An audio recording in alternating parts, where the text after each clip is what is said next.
So today's guest is S.I. Martin. Could you introduce yourself and tell us what led you to the work that you do? My personal journey was bizarre. I'd always been interested in writing. I'd always been interested in writing fiction more than anything else. And I don't know how or why. I happened to be flicking through a coffee table book of Hogarth prints from London in the 1730s. I noticed that there were black people there. And some of them are clearly there as figures of fun. And this is of London in the 1730s. As someone who has lived until fairly recently most of his adult life in London, I recognize Covent Garden, Piazza, Lower Regent Street. These are places I know. But for the first time I was seeing black people in all sorts of roles. And I'm talking about people who didn't look as if they were enslaved, although some of them clearly would have been. I mean, they just looked as if they were part of the scene of what was happening. And a number of his compositions contained people who looked like me. So my question was, who are they? Where do they come from? How are they moving around this landscape, with seeming ease? And more to the point, the biggest question was, why don't we talk about them? Why does nobody mention them? This, going back like 20, 30 years now. And it's as if our histories began in the summer of 1948 with the arrival of the Windrush. So that's what really propelled me into this. And the more I found out, the bigger the subject became, the more interesting it became.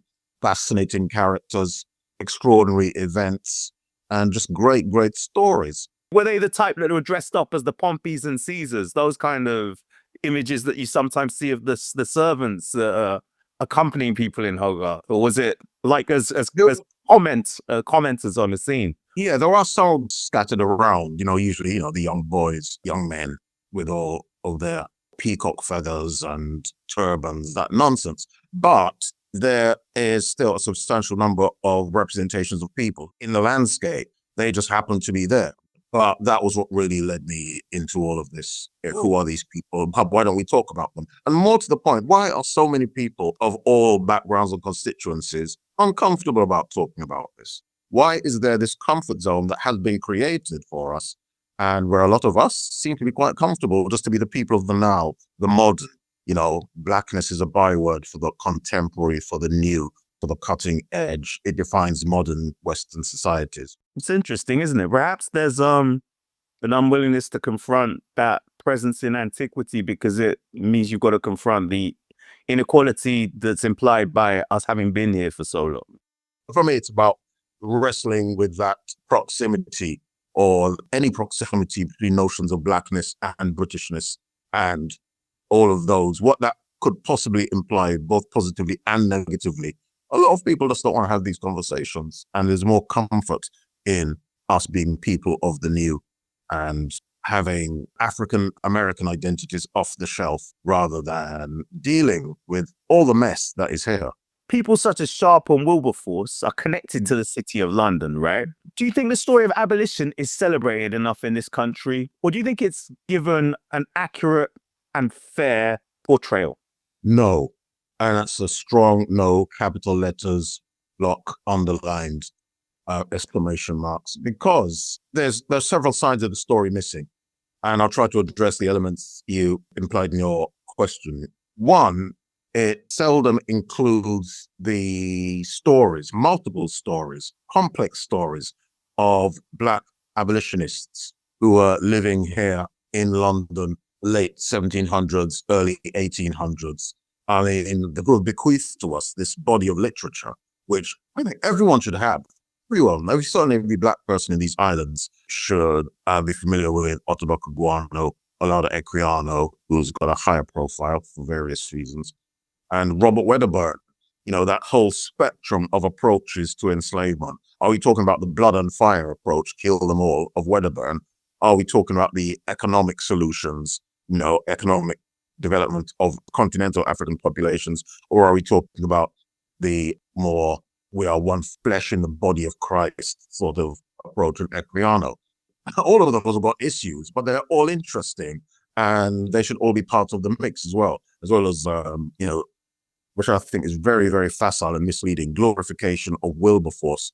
We can appreciate William Wilberforce for the fact that he dedicated most of his parliamentary life to the abolition of selling human lives, trading in human lives, But outside of his work in abolition, he was just so far right wing and a very questionable man. A lot of his views and approaches were very, very questionable on a lot of fronts. But yes, I mean, he was connected to the city. There are lots of connections to the city Granville Shop.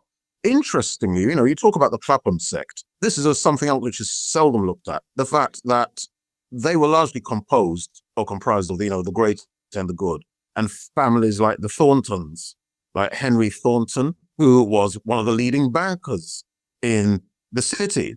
His bank was one of the major banks in the city of London and had branches throughout the country. Now, there is no way that he could have conducted daily business without dealing with the sugar and slave men. Massive, massive, massive compromise. He's dealing with them immediately. He goes home to Clapham. He's surrounded by families, like the Hibberts, the Greens, the Martins, the family that my name comes from, factors of the island of Antigua. But all of these people are his neighbors. Charles Grant, another of the Clapham sect, a former director of the East India Company. And the East India Company made its very first monies in the early 1600s in its pepper plantations, or factories as they called them, in Indonesia, which were worked by enslaved African labor. And they still had enslavement up to and just past the Second Abolition Act. So he must have been dealing with the trade in human lives. And on a smaller, but I think more interesting level, is someone like Zachary Macaulay, whose daughter Hannah married into the Trevelyan family, another local South London family. They had plantations in Grenada. But Laura Trevelyan, the newsreader, she is talking about, or I think probably has, given some money to Grenada by way of reparations. But all of these things are interconnected. And the Clapham sect, can you imagine them moving and having daily lives in and around Clapham? Who are their neighbors? Who are the people of their class? There were some of the richest people in the country who were trading in human lives. It seems it was almost impossible, if you were involved in a financial world, to be not implicated in that trade at that time. When we look at the story of abolition, it's been co-opted by regressive voices to deny the reality of this country's involvement in slavery itself.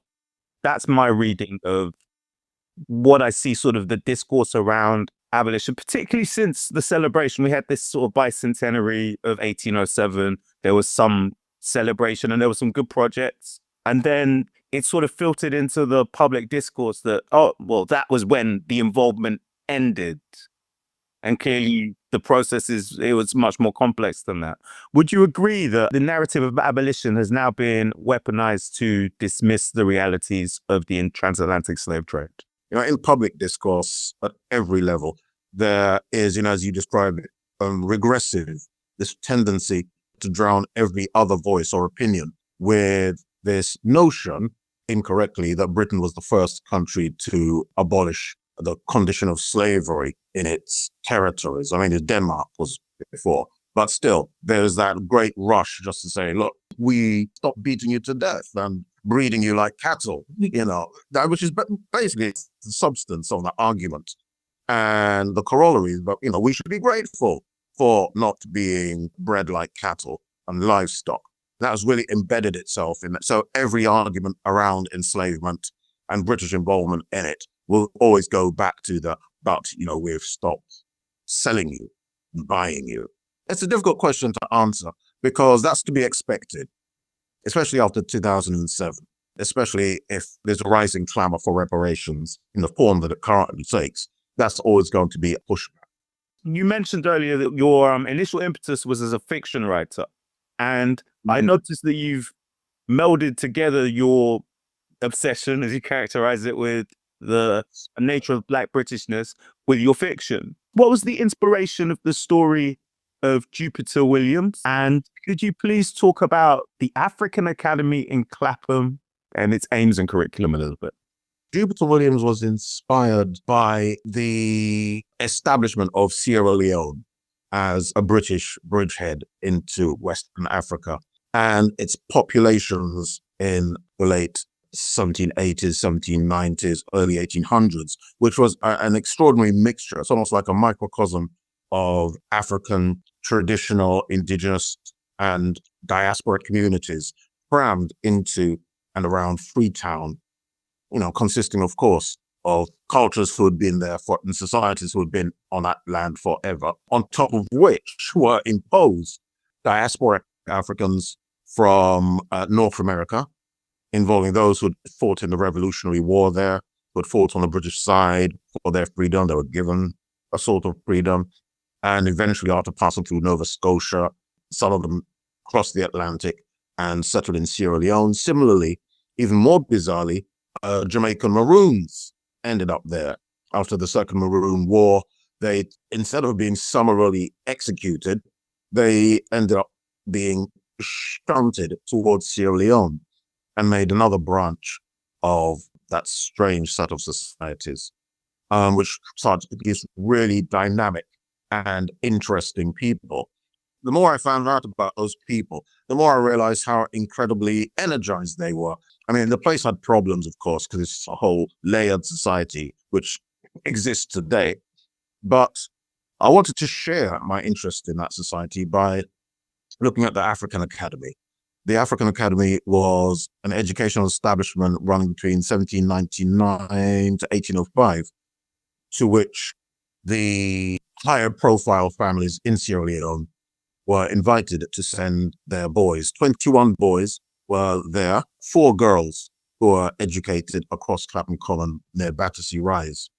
Interestingly and depressingly, predictably almost, the same families who sent their children to those schools, they're still at the top of the pile, let me just say, in Sierra Leone. I just find all of this fascinating. You had such a spectrum of Black humanity and cultures and backgrounds in that school, where they'd be living together, eating together, sleeping in the dormitory in the night. And they'd have been living next door to and around, people like the Thorntons and the Venns and Zachary Macaulay, as well as the families I mentioned earlier, some of the wealthiest people in the world, like the Martins, the Greens, the Hibberts, and they'd be going to church together. All of these people I've just mentioned would be just huddled in Holy Trinity Church, Clapham, on a Sunday, praying to the same God. I just find this incredible. I can't get over this. I mean, what would the children of these, Maroons, what Christ would they be praying to? What would the children of the revolutionary families who came from North America, Nova Scotia, and were self-starting in Sierra Leone, what, were they praying to the same God that George Hibbert, the wealthiest of the West India merchants, who is in the pew beside them or on the outside, are they all kneeling to the... things like that really fascinate me. These paradoxes and these stories, they really need light shone on them. And like you say, it reveals disjuncture at the heart of their experience. How are we all connected? So I guess what I'm asking is, do you think that the world should really experience a filmic version of a story like that? I'm reluctant. I mean, I had the experience of my first book being turned into an opera, which I'll just say was bizarre. But I'm not a big fan of moving pictures. And also, I'm especially not a fan of how the portrayal of the Black presence in Britain has been fixed since the success of Bridgerton. I think that has really stopped serious, humane, thoughtful, truthful, meaningful work being done in terms of moving picture art. Because, we're stuck with the glamour and we've been brought off because a lot of us are really into glitz and the titles and honorifics. Everyone is a duke and duchess. Yeah. But the truth is, of the Jupiter Williams or of Sierra Leone, you're talking about this family. These families are now art elites. They have, yes, I'm sure, have a level of wealth and prestige that would rival many establishment families, right? So this is the genesis of something that is equally glamorous, really. This is a really painful point, in as much as, yes, there are elite African continental families going back generations before the House of Windsor, generations before the Plantagenets and the House of Wessex, But we're not so interested in them. Then would there be a market for the histories and the stories of traditional African cultures, their leading families, ruling families? I don't know if that's sellable. I don't know if there's a market for it. And worse, I'm just going to go and say it. I'm not sure if there's a market for it amongst not people who look like us. Someone's going to have to test that theory at some point. They have to make it into some sort of rap musical on ice. But good luck. Good luck to some of the young people who have the money to do that. So as well as writing historical fiction, you've created several other responses to the past of Black Britain, which are collaborations with artists and actors. In your opinion, I'm going to ask, based on our conversation, what would you say are the strengths and weaknesses of this approach? And what have you found are the most effective for confronting the realities of the past? I think working on the ground, preferably with younger people, using art as a weapon as well, especially as I still am working with a company that does historical recreations, using London as a backdrop, recreating parts of the lives of Black men and women who lived locally. So we'd use landmarks, churches, parks, places that they would know, where possible, using the words and or the music of those historical characters, whether that's Robert Wedderburn, the violinist Bridge Tower in Peckham. It's about really bringing them face to face with Black historical characters. So they are actually being introduced to archive material, which is something the teachers struggle with. A lot of teachers have a very low expectation of young people. You see a transformation in them once they get that this is about stories that are locked into where they live. They can compare and contrast the lives of young people and the choices available to young people in the 1700s and in the 2000s. Then you get a serious, really good, on fire, meaningful conversation. And, it's actually moving just to see when these young people turn a corner. But they've had their horizons open. Yeah, that sense of ownership they have. It becomes part of them. They can express it in their own words, in their own way. So, Steve, I'd like to say thank you very much. And is there anything that you'd like to share with the listeners, or any way that they can connect with you or find out about what you're doing? Oh, the best way is, I suppose, my Twitter account, which is mostly full of blasphemy and irreligious rantings and occasional histories. Yeah, my Twitter account, which is at SI Martin. So also my website, my very 20th century looking website, is www.simartin.org.uk. Perfect. All right. Thanks very much. My pleasure, Jonathan.